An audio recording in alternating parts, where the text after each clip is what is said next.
Hi, thanks for joining me on today's episode of Conversations with Caleb Lee. Today, I have the pleasure of introducing to you Soo Ahn. She is a teacher at a charter school in Manhattan.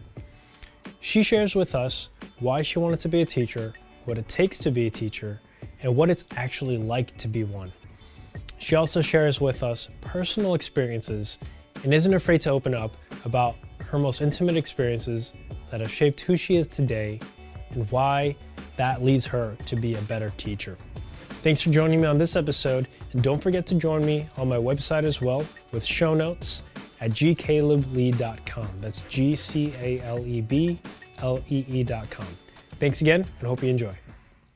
And Sue, thanks so much for being open to this. I know... it was hard setting the time up, but we got here. Yeah. Yeah. And we're actually in your room right now. Yeah. And you know, it means a lot because not only did you let me into an intimate space, but also you gave me the permission to ask you some personal questions. If you can tell the audience in just about a minute what you do, where you work, and we'll start there. Okay. So I'm a third grade teacher, and it's my first year. I was previously an assistant teacher for more than half a year, and then before that I was a student teacher, so I got hired as an assistant teacher right away. And then I got this job maybe 3 weeks before the first day of school, so it was very sudden, and it wasn't something that I expected because I wanted to continue assistant teaching. Yeah, so it happened very sudden. So now I'm a third grade teacher, and it's a ICT classroom where I have special... What is ICT? So it's an integrated co-teaching classroom, and we call it, my classroom is a part-time ICT, meaning that usually a full-time ICT, there are two teachers in the classroom, one who is a special ed and one who is a general ed, which I am a general ed teacher. Okay. But it's a part-time where there's a special ed teacher who pushes in to my classroom for ELA and math, and they'll come in for 2 periods of ELA and then 2 periods of math and service those kids who need services according to their disabilities. I wish I remembered all that. I know it's a lot, yeah. It is a lot. So I'm gonna go back to a few things. You mentioned you were an assistant teacher first, yeah, and suddenly you got this position. Generally, how long does it take to make that transition? Is this an exception? I think everyone is different. Some people graduate undergrad and they go right away into teaching, which is something that I would not do for myself personally, because I know how I am. I need practice first before going in. But some people just like to dive into it, and even though you're never ready for it, they'll just kind of go in and just learn it that way. But for me, I wanted, after I graduated undergrad in January of 2018, I planned to, hopefully was getting the assistant position, and then wanted to continue that while I was doing grad school. And so I didn't want to go into teaching until I finished school for good. Do you have to go to grad school to become a teacher? So in New York State, yes, you do. You need to go to grad school and graduate from grad school within 5 years after you graduate from undergrad. Okay, that's a weird requirement. It is a weird requirement, but so when we graduate, I went through a program in undergrad, and after I graduated that and took all the tests and did this online portfolio and everything, after I passed all that, we received an initial certification, and that lasts for 5 years. So that's why they want us to go to grad school within 5 years and graduate. I'm still kind of confused. Let's say you're 30 years old, right? And undergrad was 8 years ago. Does that mean they can't? If you received your initial certificate the years ago, then you would have to probably do it again, or I think you have. I don't know if you have to do it again, but I know that you have to pay for an extension of that initial certification. Okay. So the certification that you receive after you graduate lasts only for 5 years. See, that's we didn't even go into schooling. Yeah. And already you can see all the politics involved. This is so awkward to me. you're explaining it and you're explaining it in English, and I'm like, what is? Okay, right, that's it's weird. Foreign. It sounds foreign. Yeah. So tell me a little bit more about why you want to be a teacher. Yeah. So, I mean, ever since I was a kid, I liked taking care of kids. Okay. So I didn't know, like, at that time, I didn't know if I wanted to be a teacher yet. It was just like I enjoyed being around smaller kids. I think I enjoyed just taking care of kids, holding them, hugging them. And I was like a Sunday school teacher, so like I enjoyed just a relationship with having like a relationship with like a younger child. And as I was going to middle school, high school, like high school is when you like kind of make your life decision of what you want to be. So ridiculous. I know, even college, like you don't even know what you want to be. Still don't know, yeah, right? So, and my dad pushed for me and my brother to go into like a medicine field because he does acupuncture. So he kind of like wanted a good life for us, and because, you know, not that like he's living like the perfect life and a comfortable life, but it would be more comfortable to make more money and like all that stuff. Yeah. Well, your dad is an immigrant, Right. And STEM, of course, is the more secure Right. route to go than, let's say, English or Right. poetry, right? Whatever Yeah. that might be. So yeah, that makes sense. Yeah. I cut you off, but yeah. Like I understood where he was coming from too. Right. I understood that, but you know, I always learned like in the church, like, you know, you have to dream big, and you know, you have to use the talent that God has given you. And but at that time, I still didn't know what my talent was. And do you know now? yes, and so Okay. when I was at church one night, it was a Friday night. I remember it so clearly. It was a Friday night. No, it was a Saturday night, and we have like a prayer meeting. And we kind of share our testimonies before we go into our prayer meeting for, like, we share the testimonies for that week, how God has, shown us grace and what he has done. And we were on the topic of talents, and the pastor's wife was standing in front, and she was just talking about talents, and she used me as an example, and she said, I notice how, like, for example, Soo Ahn, my name, like, she has a talent with, like, dealing with children and, taking care of children. And at that moment, I was like, oh, I do? Like, I didn't ever, like, realize that for myself and think of that as, like, a career, too. And so my pastor's wife was like, oh, like, she could be a teacher and, like, she'll be using the talent that God has given her with, tenderness to children and things like that. And that at that moment, I started thinking about, like, I'm almost graduating high school. I think that was, like, maybe my junior or maybe sophomore year. And I was like, oh, okay, this could be something that I could actually pursue. And so I looked into it. Well, so I have two questions now. Yeah. And I'm going to ask this one first. So let's say that pastor's wife said Sue's talent was something else. Do you think that might have had an effect on you too? It could have, but I think because I knew I liked working with children, that had a bigger influence. Like, that was like an epiphany of, like, oh, that's what I should do. Like, that's, Gotcha. I can look into it and see, is this what I really want to do? Right. And that's actually, that sets it up perfectly, because what I want to ask now is, I think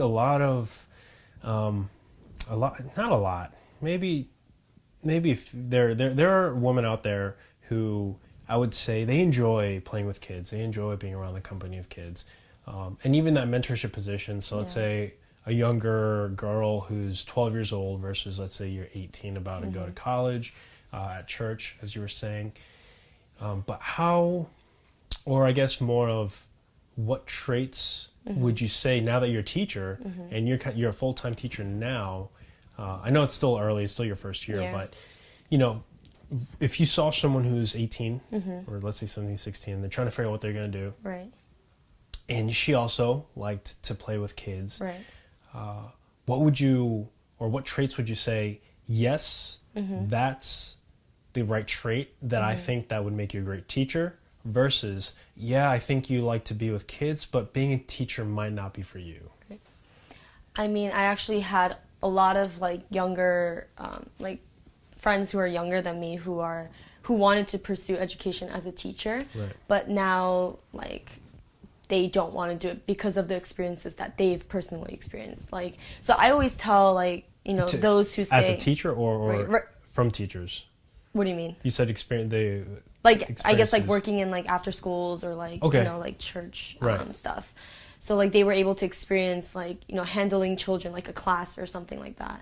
And I think like something that I always tell like people who want to pursue education as a teacher, I tell them like you should experience it. Like do after school programs, like serve in church, summer schools and stuff like that, and see if that's what you really want to do. Because I went through like a period of like, as I was a high school student, I did after school programs right. after like high school, like my own school hours. I did like during the summer I did summer schools for church, and so I had all these experiences and I did enjoy it. Yeah. What is it that people might experience that make them realize maybe it's not for me? Like I know someone who does want to be a teacher but not an elementary school teacher. Okay. So like they don't want to do the part of like decorating the classroom or right. you know, having to deal with all these, you know, 30 children personally, you know, like some people like to just, you know, work with children, but it might be just like a one-to-one thing where like right. you're tutoring, or maybe you want to right. run an after-school program. So there are so many things within education, but you don't really think about it. Like people just think like, okay, I'm gonna be a teacher. Yeah. You know, that's one thing that they think about for education. But now I have a friend who wanted to be an elementary school teacher, but now she wants to go into like guidance counselor, like psychology. So that one-on-one. So it's still in like education realm, but Yeah. it's a different role within the education. This is so good because I think this kind of, it's a good segue into what is it really like then to right. actually be a teacher. You mentioned setting up the classroom. Yeah. Like, oh man. yeah, so I'm going to let you answer that, and then I Yeah. have a few more questions to ask within that. But what is it really like? The good and the bad. Yeah. So, I mean, I was very excited, you know, like it was like a dream come true kind of moment, like when I received the job, because I didn't think like it would happen so fast, and B, like now it's like finally my own classroom after being an assistant, you know. And so like I was very excited to have something that was my own, that I can make of it. And so that's something that was like, you know, I was looking forward to. But when I got into the classroom, the first day I saw my classroom for like the whole day, which was like a week before school started, which is very late. And there were boxes just everywhere in the classroom. Boxes. Desks were just scattered all around the classroom. I did not expect my classroom size to be that small for that many students. Oh my gosh. I didn't have enough wall space for bulletin board stuff. Didn't feel like I had enough bookshelves. I didn't have any other supplies that I needed for myself, like organizing desk stuff. And so, yeah, like that, it was very overwhelming, and I had to kind of breathe a little bit. And I remember the first day when I was trying to clean out the classroom with the boxes, maybe there were like 15, 20 boxes, like filled with books and everything, like materials. I carried it like to one side of the classroom so that I could see how I want to lay out my desks. Then I brought them all out of the classroom, and then the janitor said, you can't put it here, so I brought it all back in. Oh my gosh. And like we had to like unbox it, flatten it, and bring it out. Does every teacher have to set up their classroom Yes. like this? Yeah. I mean, different schools do it differently. Like Okay, at my other school, like bookcases, for example, like they organize as books and they'll just wrap it around so that like it's just stored and it's ready. You know, you don't need to like organize it again and stuff like that. So there's no set standard. Right. It's different for every school. Gotcha. Okay.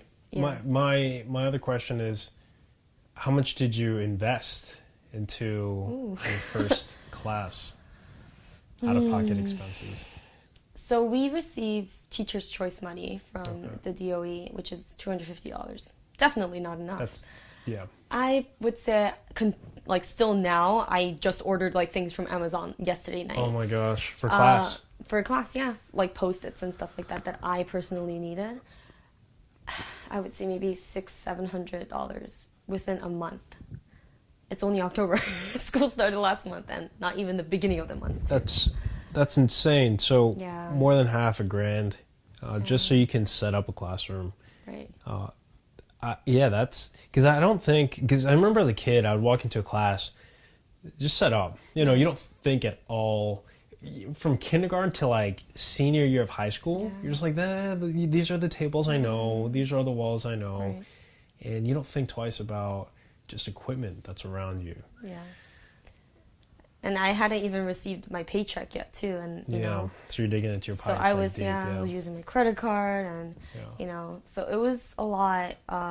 But I mean, another reason why I spent a lot of money is because it's my classroom. I want it to look the way I would want it to look. I can't just have the standard things. You know, it has to be personalized, and you know, you have to really engage the kids. Like, this is their classroom too, and you want to make it look nice and really inviting. And so, yeah, I spent a lot of money. I would say I cried the first 2 weeks of school because it was just really hard. And like every day after class, or like not after class. Like, I would come home and think about the things I have to do for the next day or for even for the next week, and I would have panic attacks. Literally, I think I literally like felt my heart like beating out of my chest, and I was like, I don't know what to do. Like, it's a new school, it's new people, new students, new demographic of kids, and it was very like I felt in a different place. You know, even though it was the same city. You know, I was working in Manhattan, but I was in the east side, and now I'm to the west, and somewhere I was never before, and like I had to really adjust to the environment. And so just thinking about all those things that I needed to get them for myself, for the classroom, for the bulletin boards, like it was tough. Yeah. That's I wonder though if that's an experience because this is your first year as a teacher. And I feel like maybe every teacher their first year might feel this way. Maybe the first 2 years, but definitely the first year. Do you have other teachers that you kind of talk to this about? Yeah, I talk to everybody, even though if they're not a teacher, I'll tell them everything I can. Like, know the lives of a teacher, know how hard it is, because I knew that it was going to be hard. I even told myself, like, this year is going to be hard. You're going to cry. It's going to be hard. You're going to have to sacrifice a lot of your own free time. But I spoken to experienced teachers who worked for more than like 7 years. I spoke to teachers who just started or it's their third year, and like the under the 5 years experienced teachers, they even told me like third year is still hard, second year is still hard, and I was like, oh my gosh. You know, because you're definitely not in it for the money. There's no doubt about it. I think it's actually kind of. It's notorious that teachers are underpaid for the amount of stress that they go through, and then everyone justifies by saying you get vacation, but to be honest, it's not worth it. it's a lot of kids that you're responsible for, and you probably spend more time with them than their parents do. So that kind of responsibility is unique, right? So I guess this lines up for the next question I have prepared is, again, I know you're still kind of new to all this, but you're in it. So what do you think? Actually, you know what might even be better is if you look at the teachers around you that you've talked to, those who you look up to, what makes a really good teacher versus, I'm sure you've met them, two bad teachers? I mean, just the relationship that the teachers want to build with the students, you know, like they're really investing in that time. And like, it's not enough to say like, okay, like they stay after school and that makes them a good teacher.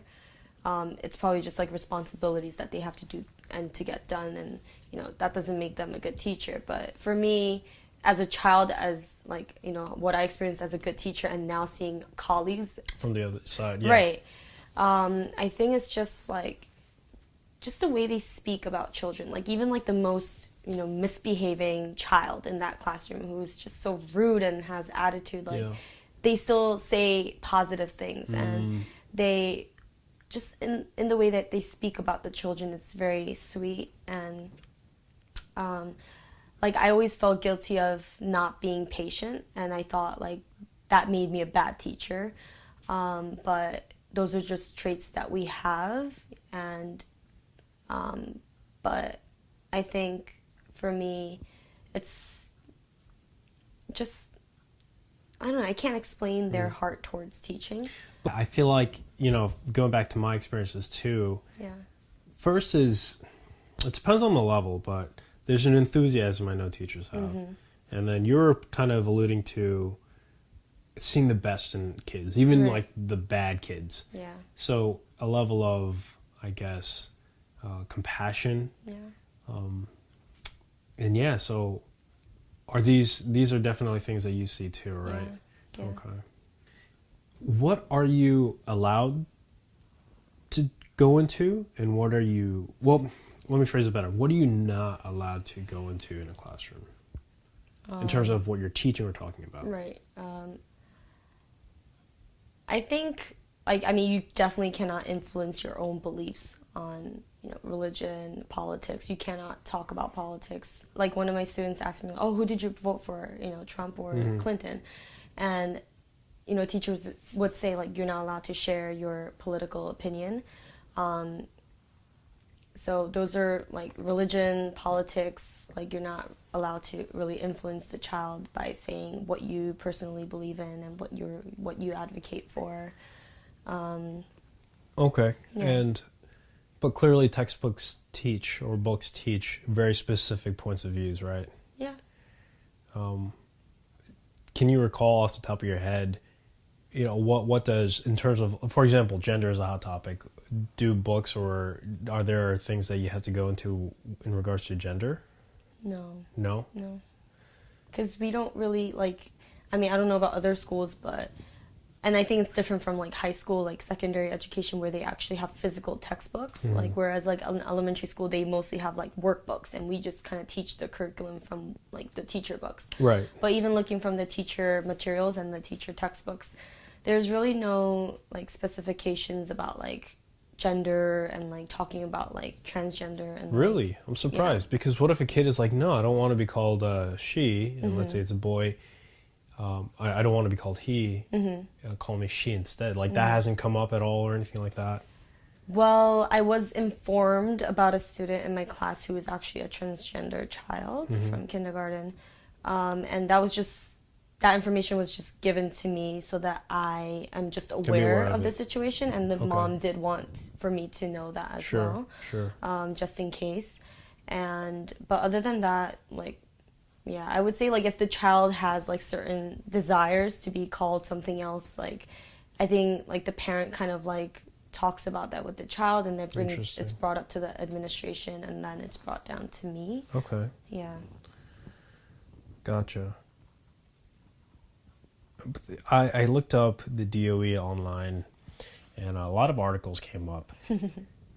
Really, really surprising articles. So first, we can go. This could just be a passing thing, kind of like a tangent. I didn't know principals were allowed to pass failing kids. Were you aware of that? What do you mean? Just like literally, you can't go? They fill out a form, and a kid that has F's and failed classes, the principal can single-handedly say, I'm going to pass you, though.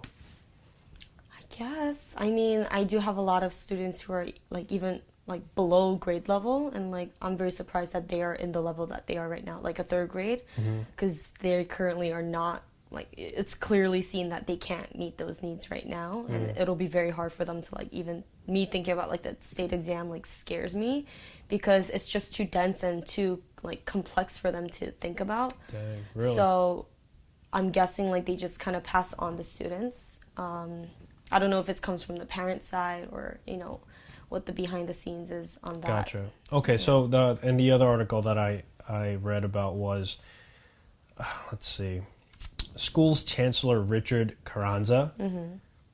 She filled out a new squad of Department of Education bureaucrats. I think this was over the summer. She named 9 executive superintendents that cost the city $2.5 million a year. So clearly there's money there. Right. She just hired 9 people that are being collectively paid $2.5 million. That's a lot of money for 9 people. I'm sure there's a lot more that goes into it outside just salary, but this is kind of my exposure to. There has to be, and I have to be careful how I say it, but a level of, and I don't want to say corruption necessarily, but the way that some of these funds are used versus, I know, the salaries of teachers that they get, the budget that you guys get. First of all, were you aware of anything of this? I don't know that. Yeah, so it's kind of like, what are your thoughts looking in as a teacher, and not to badmouth, you know, executives and people in positions, because they're making big decisions, but you know, the industry as a whole of education, which is crucially important to our entire society, what are things that, or you can just say one thing, like if you were in that position, what would you change immediately? I mean, I know that like different schools get different amount of funding based on where they're located or what kind of demographic of students that they have. I came from, I would say, like not an affluent, but very, you know, it's up there. And like my idea of education was like, you know, like there's a law for equal education for all students. And I think that should be, like what should be included is like the funding too. It should be equal across, you know, every school. Just because you're located in the Bronx doesn't mean you should get less funding than this school up in the Upper East Side or something like that. And I always thought like, because the resources, the money, all that stuff does impact the child's learning. You know, like if this school has iPads and they can use all these websites and resources and this school can't afford to do that, then it's unequal balance. And so I always thought like it's not fair for these kids, and when they go to the same high school they come from different backgrounds of, you know, education. And so that's something that I would change, is like, you know, all schools should be receiving the same funding. But it's you know, it's more complicated. Right. Yeah. Giving every kid an iPad. Right. But I get the fundamentals of what you're saying. But even like, let's say a certain neighborhood. So let me phrase it this way. Let's say in a certain area there's X amount of kids, and in a wealthy, affluent area there's the same number of kids. So you're basically saying the same budget should be allotted to both, right? Not just because of location. Right. Yeah. I wonder who really makes decisions like that. Okay, so I'm going to move on from that. And that's complex. I would love to eventually, you know, dig deeper as you learn more about that too. And I want to go into your personal life. So I touched on what you're allowed to and not allowed to go into. You mentioned beliefs. What about your personal beliefs? And this segues into, ultimately, if we take a step back from life, why are you doing what you're doing? Like, why are we alive? You know, why get up out of bed every morning to face long days, tough days? And what drives you? What really drives you? I mean, one thing was, I know what it was like as a child, like to be a student in a class. I was an ESL kid, so I knew what it was like to not know things. I wasn't like the smart kid that, you just kind of see like who's the smart one and who's not the smart one, and I was not a smart one. And I always felt like, low self-esteem and very low confidence, like, oh, I'm not going to get anywhere, like, I don't know, just like very complicated, things as a student in school, but also like at home, like my personal life, like I didn't receive the care and the love I would say that a child should receive from their parents. And I think growing up, I always wanted to do something where I can kind of deposit love into children, and because I don't want anyone to go through what I felt, even though I can't go home with them and take care of them in the home, if it means to, kind of impact, their life in some way in the school, because they do, like you said, like they spend a lot of time in the school. Some kids stay after school until like 4:30, or 5, and that's one reason why I wanted to go in. But ultimately, like when I did kind of like receive this vision of what I wanted to do as a teacher, and I don't know how long I'll do this for, of course, but I think just knowing what I'm doing is very important. Not am I only just teaching them academics, but just like even showing my like how my behavior is inside the classroom as a teacher, and my rapport towards them, like what I say and how I say it, could really make them think some things about like how all teachers are, or maybe they experienced bad teachers before, and hopefully that their view might change, and like even their own perspective of like education and why they're here too, like it can kind of like make them think about that too. And you mentioned back home for you growing up, you didn't receive that kind of affirmation. Can you go into that a little bit more? So my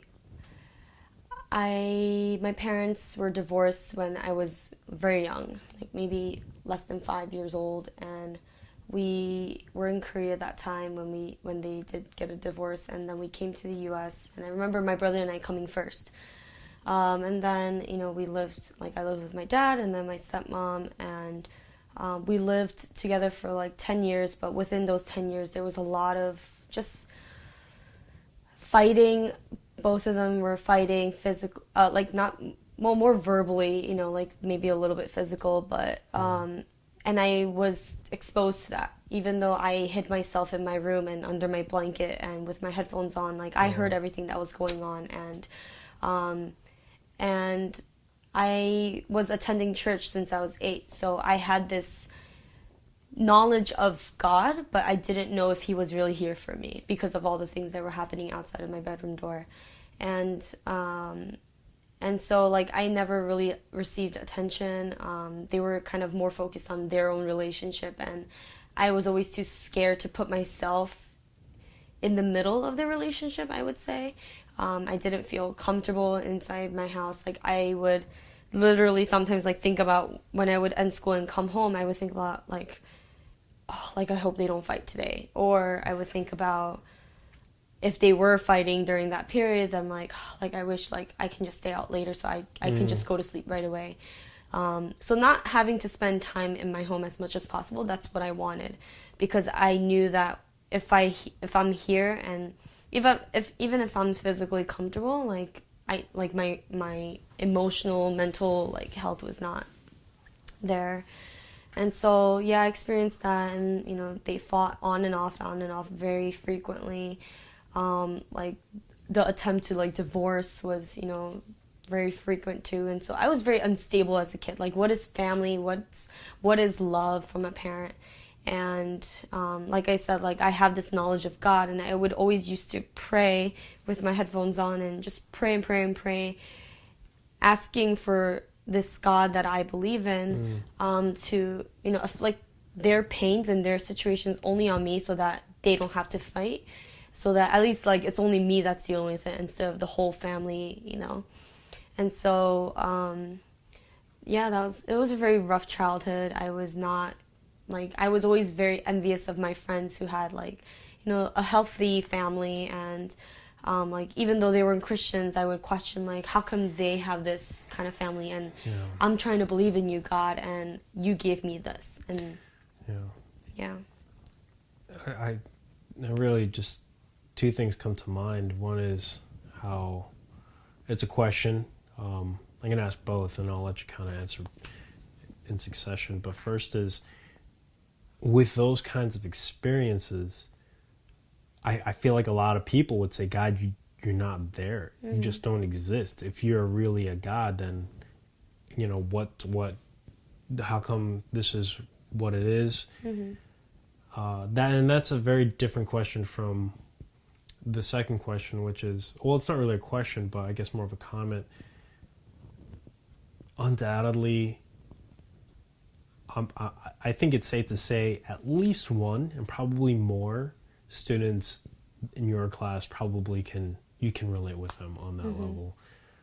So that if you didn't, not to validate what happened and saying that is okay, but if you never experienced those things, and some students are really struggling, what if you were just never able to understand where they're coming from? And not to say that you're suddenly going to go to their home and see what their family situation's like, but you have now this extra layer of depth through personal experiences that gives you kind of full range, right, of all right, so there's going to be kids who are going to be from more broken families than me, to, like you mentioned, your friends who they had something of like a perfect family. We don't even know what that looks like or means. But so back to the first one, that first question, what would your answer be to that? I think even though I was going through those trials, and I was just a kid, I was in middle school, high school, there were just times where I felt like I was being saved from certain situations. Like, even though it might seem like a consequence or it was bound to happen, like, to me, it just seemed like, oh, like, God had my back, Like, if, I don't know, like, just, if they were fighting and then, like, it was alleviated, after a certain time, and I would just thank God for that. Even though some people might say, like, it's just bound to happen, like, like, it'll get better. People just say it'll get better. But for me, it was like, it didn't just seem like it'll get better, but it just seemed like God was somehow working in that, and He was the one that was making it better, not necessarily that it just got better. So, I don't know, it was weird, because, like, I wanted to not believe in Him, but I think something was just trying to keep bringing me to know that there is a God, and that He is watching over me, and that the positive situations that do occur is not just because it's just happening, but because of God. And so, I don't know, I just had that mentality for some reason. Interesting. Yeah. Even though I didn't grow up in a Christian household whatsoever, and, I was never influenced in the home with religion, but at the church, I think I was just fed with so much of the Word and about, God's sacrificial aid, that I couldn't help to think that He is the one watching over me, and that He's the one that is guiding me and helping me, like, not escape, but overcome these situations. Because there were many times I did want to attempt, suicide. And, like, I remember, like, my brother and I were brought to our pediatrician to talk about our mental health, and we were, like, questioned about, like, did you ever want to commit suicide? And how old are you? I think I was maybe early high school. Yeah, and I said, I don't remember what I said. I don't know if I lied or if I said the truth, but yeah.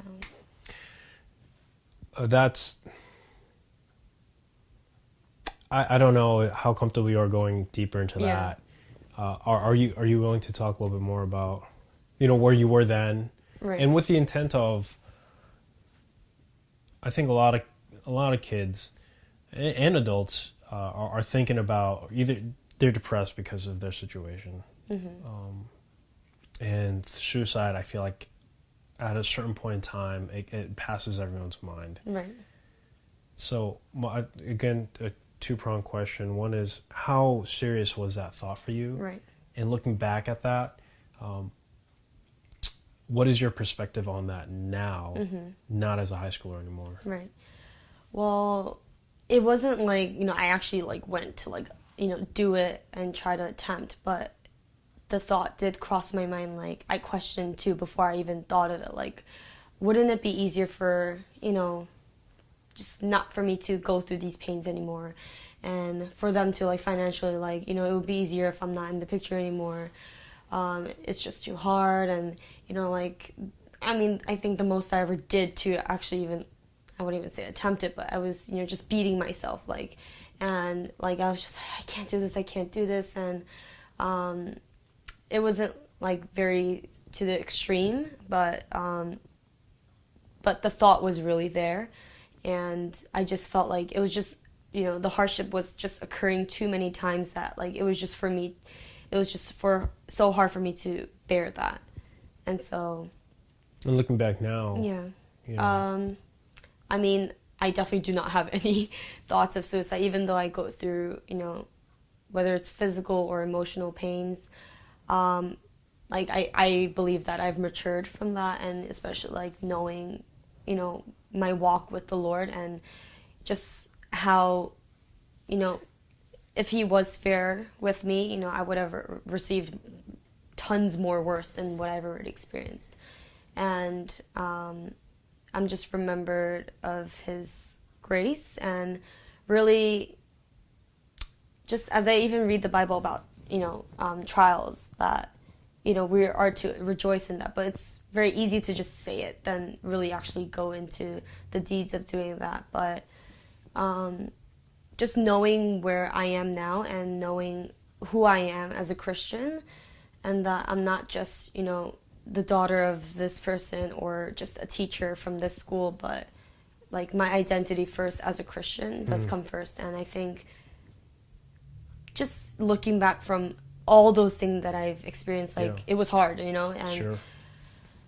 It was a lot. And I always tell myself, I'm sure, definitely if I did not attend church at all from the age of 8, I don't even know where I would be right now, if I would still be living.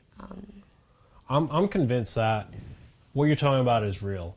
And right now I'm thinking about if there's a listener who is not a Christian, who might just be thinking, you know what, that was her crutch. Right. That's what helped her get through it all. Right.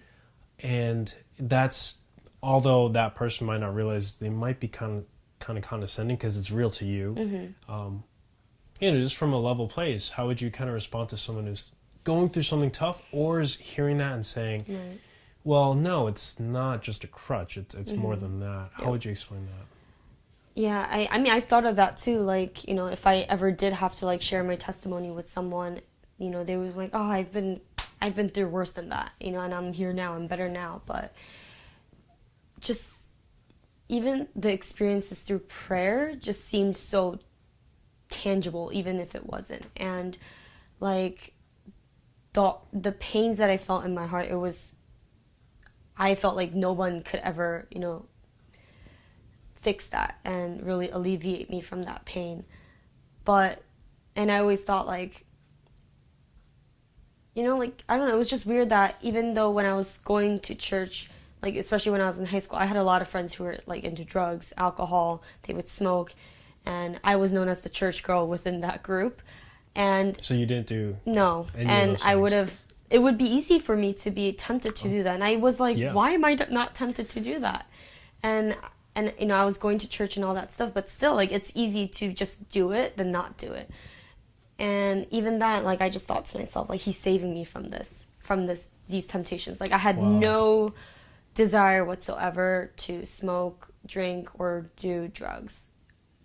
And I think the mindset that I was given to, there might be a mindset of to always do good and to not go against authority. I always thought of oh, my parents would be so disappointed if I did that. What about relationships? What about it? So you stayed away from those things, and I guess in the Christian language, or not even just that, but everyone has an idol, and so were you also able to kind of stay away from relationships, toxic ones, or just? So I only had one relationship, and that went on for almost 5 years. And That's so long. that went from high school into college. Dang, okay. Yeah, so it was pretty serious. We thought about marriage and all that stuff, but we just fought too much. And now that I see it from now, where I am, it wasn't healthy at all. It was not. Even though we were both churchgoers, he was a leader, I was also a leader at the church, and we thought everything was good, but still seeing it from now where I am, it wasn't good still. And if it did go into marriage, it would have ended terribly. And something that I always feared for marriage was divorce, because I've experienced it as a child. And that's something I never want, and something I always feared. Even though marriage was something I really want, and I still do really want it, I always feared, what if it doesn't go well and it ends up being a divorce? And that always scared me. And I thought about my relationship with him at that time and thought, can we really live together and not, I mean, of course we'll fight, but what if it ends in divorce? And I did think about that, and I said, I think it might end in a divorce. Gotcha. So there were a lot of differences, and that's a tough, after 5 years of dating, it was that's very a tough tough. decision. Even that, after that, I don't know. I don't think I was depressed, but it was hard for me to eat every day. I remember I was taking summer classes, that summer, and I always thank God for this, like that I was going to summer class, or else I don't even know what I would be doing.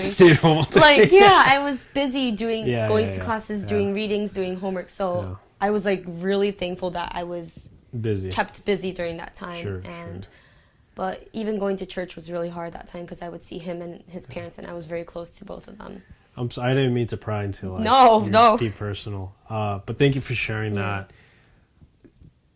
I want to end on a note where I want you to, if you have any advice for someone who's thinking of becoming a teacher, and also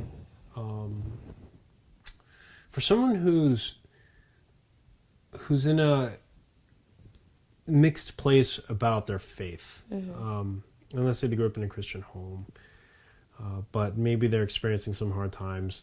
So again, it's a two-part. What would you tell that person? I mean, my advice, everyone says it, but you definitely do not do it for the money. I even thought about like, man, I could do so many other things, but I don't think I would enjoy it. And that's something that always came down to, like, I enjoy, even though with the little pay that I get, and I have to spend that pay to make them happy or make myself happy teaching them, then so be it. And then, like, in addition to that is, like, to really experience what it is like to be in a teacher position, to really know if that's what you really want to go into. Because I think my experiences really helped me to see, like, this is where I really want to be. I don't know for how long it'll be for, but yeah. And the second thing is, I don't know, like, if, it's different from being in a Christian private school, whereas now I'm in, like, a public DOE school, and, like, everyone's different, you all come from different backgrounds, and for me as a Christian who would like to, stay ground to that within the workplace as well, it's very hard because just everyone has different thoughts on education, thoughts on how to deal with students with punishment and with, like, negative and positive reinforcements. I always think or try and attempt to, like, align those reinforcements in the classroom with what I believe in from, the word, and just even my own experiences as a child. So, like, that always clashes with, even right now where I am at the school, like, how they want me to do, like, positive, rewards. It's not something how I want to do it, and so, like, yeah, a lot of things are against each other, but I'm trying to make it work. And that's actually really interesting to me too. I know I want to end there. And I'm sure actually maybe down the road, because that clash is probably something you'll have to reconcile eventually. And maybe a couple of years down the road, after you've been a teacher for a bit and you know what it's like to reconcile to, I'd love to hear your thoughts on that later. But Sue, this has been awesome. You've been so open, and you've been so patient with my all over the thoughts and multiple part questions. But thank you so much. So I guess if there's anyone who is considering being a teacher, I hope you got through this. And anyone who is also, and this is an interesting part, because I hope my listeners, it would be great if there are Christians and they can relate to it, but if they can't, to really just interact in this kind of discussion in the first place, not to be afraid of asking bigger questions of why are you doing what you're doing.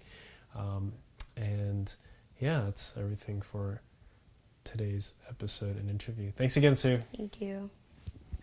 Thanks for joining me on this episode of Conversations with Caleb Lee.